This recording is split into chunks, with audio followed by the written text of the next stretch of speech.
It's time you learn how to arrange your beats properly. Last week I did a guide all about melodies, so I thought this week we should talk about arrangement. That doesn't just mean taking your 8-bar loop and turning it into a full beat, that also means making an interesting sounding beat throughout, including all the sections that a song would have. So I have this really basic 8-bar loop here.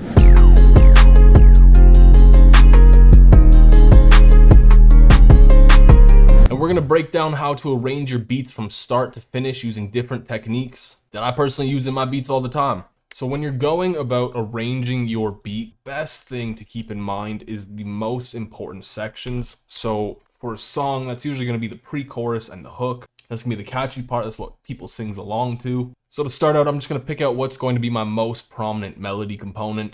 And that's probably gonna be this thing here.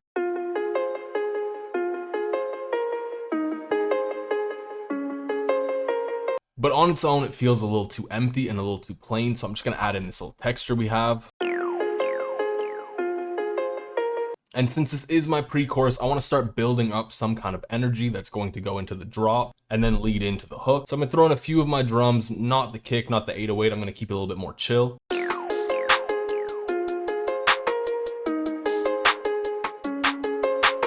And your hook is gonna be where you have a lot more energy going on, as well as a lot more melody. So I'm gonna take all of this and just move it over, because this is what I wanna drop into.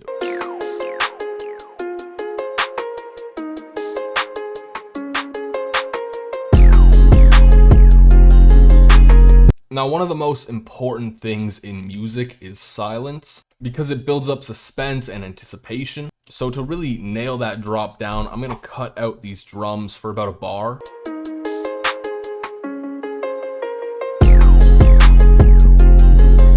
And it's really important when you're arranging your beats too, to have everything flowing between each other just naturally. And typically your hook is going to be like 16 bars total. So you can just copy over what you have, but obviously you want to add some kind of variation. So maybe for that first half of the hook, I'm going to take out the texture as well as these chords here. And I don't quite want the kick coming in right away just because it's so punchy.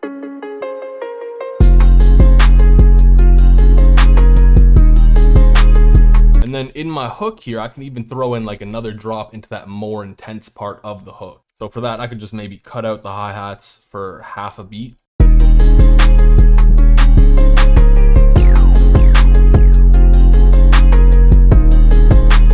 And even just having that tiny little pause like that is gonna build up that suspense and anticipation. So from here, we can finally start making our intro. Because I have this dropping into a pre-chorus, I want to have it be a little bit more chill. So I'm going to take out that main melody component because I really want it to shine in the pre-chorus. And I'm also going to take out the texture just because I don't think it's going to fit.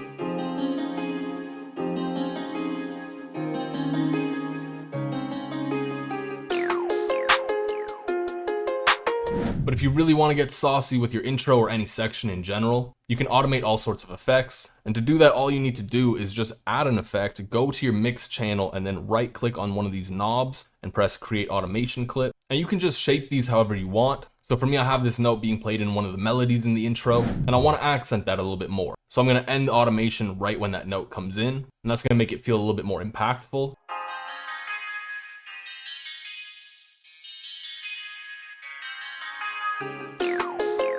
And that kind of helps the sections flow together a little bit better. And we can do the same thing with our pre-chorus. So because we want a little bit less energy for this section, I cut out a bunch of my frequencies, so it's a little bit more toned down. And I also wanted to cut that out before the drop comes in, because I'm going to use that as a way of picking up energy going into the hook.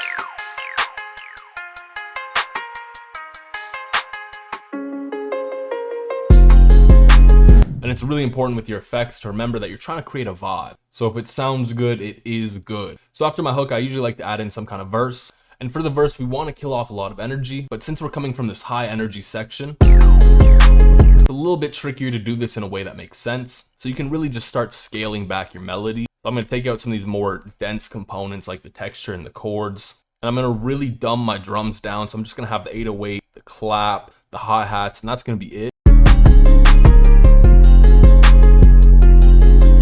One thing I really like doing in my arrangement, especially when I get to the verse, is throwing in a few beat cuts. And I find that this can really help kill off that energy when I need to. So I'm just going to do a cut right here. And because I want to accent like my main melody a little bit more, I'm I'm gonna cut out this other one just for that section as well.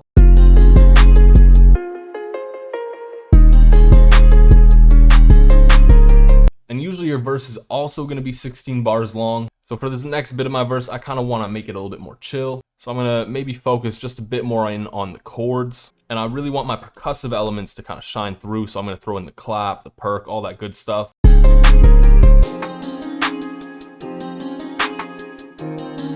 But if you don't really like that, you can actually just kill off everything, throw out all the drums, everything, and just bring that intro back.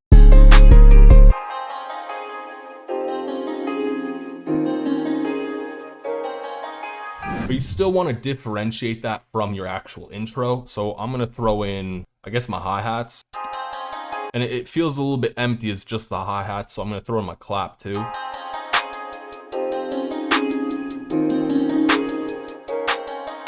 I think that sounds okay-ish, but because we're automating this effect on the melody here, the drums kind of sound a little bit whack.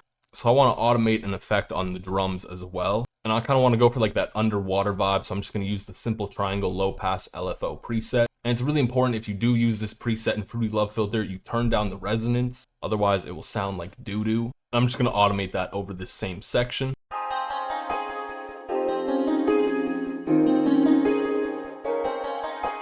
And now with this effect, it feels a little bit more laid back. So I think I can add in some more of these perks.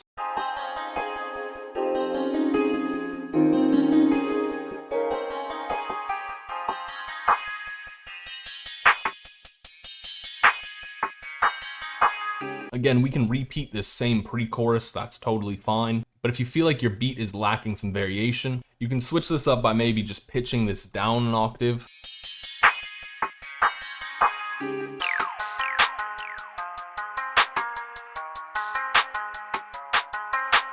The same thing works with pitching it up too. And so now we have all these drops and cuts going on. But to really tie them together, we need to throw in some kind of transition sound, because that's going to make the listener know that something's coming. Plus, it'll probably make it a little bit more impactful. And whenever I do cuts like this, I like to have a riser kind of lead into the cut, and then have a separate riser leading out.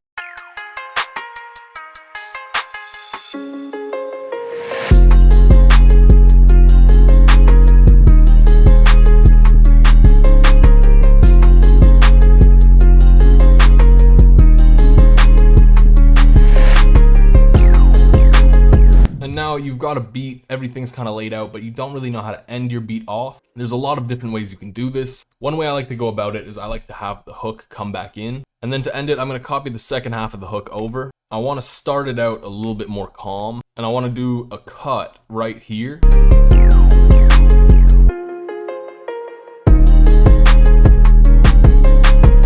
And to really make it clear, I want to create an automation clip on my master just for those 8 bars. And with that, I'm just going to automate the volume downwards.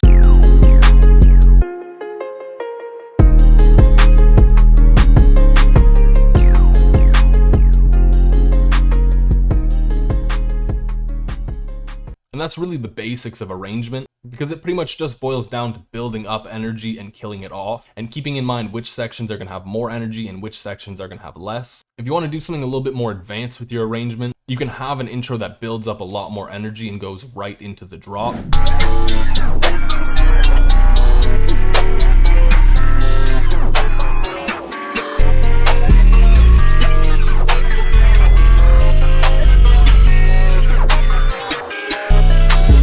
So to do that, all you need to do is render everything out as a wave file all together. In the mode, set it to stretch, and then this pitch range knob, you want to turn that up to 12. That's going to be a full octave. You're also going to want to right click the pitch and press create automation clip. And then where you have the BPM, you're going to want to create an automation clip for that as well. And with those 2 automation clips, you're going to want to slowly fade those upwards. And that's how you create that intro sound that we've all heard way too many times. So with all of that, you should be able to take your 8-bar loops and turn them into full entire beats. If you like this guide, don't forget to leave a like. And if you want to see more guides just like this, I dropped a complete melody guide, which I'm going to just put somewhere on the side here. So don't forget to check that out.